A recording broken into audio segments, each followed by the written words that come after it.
Greetings Internet, this is a quick video about adding a shaker motor in your Jurassic Park Pro pinball machine.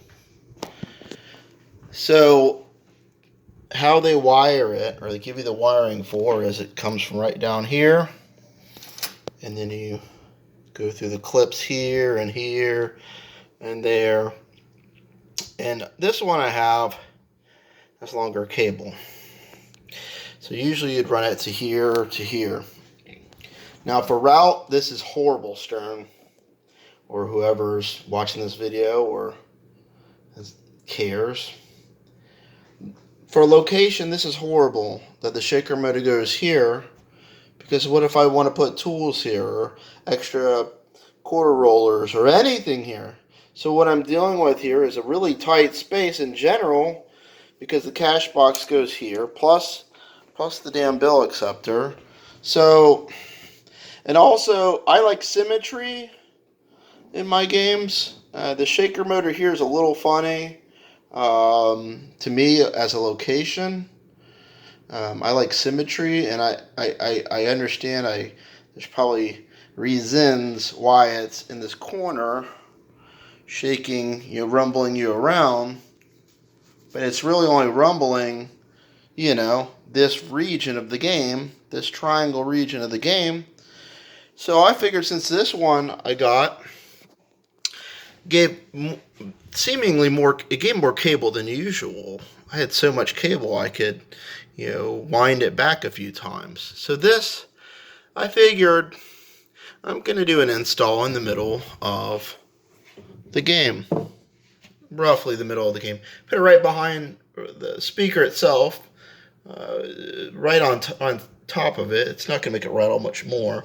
Now I could add another screw there. They didn't add another screw there or there for whatever reason, for the meshing there. But I'm going to put it right there, lined up. It makes it easier to help line it up.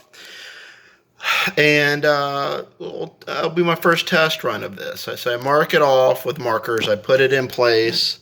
I mark it off, and then what I do is I take the drill and I start a hole. I start the hole, and then I'll go back and put the other screws in. I'm going to pause real quick. So to reach and get leverage, I did it by hand. Started it with this tool and extension with a 1/4 inch net driver head screw, and I'm gonna tighten it down and see what it looks like. Okay, so as you can see, this is the length that I needed, a bit an extension to reach these, but to reach the one the back right side, I had to use that length to get leverage, and then this won't fit. The drill won't fit underneath there. So you always have to have as many extra lengths as possible to get the job done. Like I said, I got a lot of extra cord here, so I'm going to run it there and clean up my cabling and then put the top on. Okay, that is it. Instead of running the cord there, I actually ran the cord here and doubled back, ran it around towards the speaker. It's not going to bind up. And also, I mean, this is like, tools 101. You put these screws in by hand. Don't use power tools. Power tools are for like drilling screws into wood, things like that.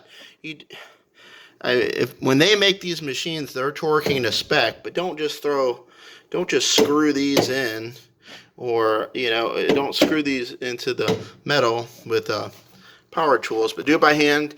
Like, share, subscribe. Thanks.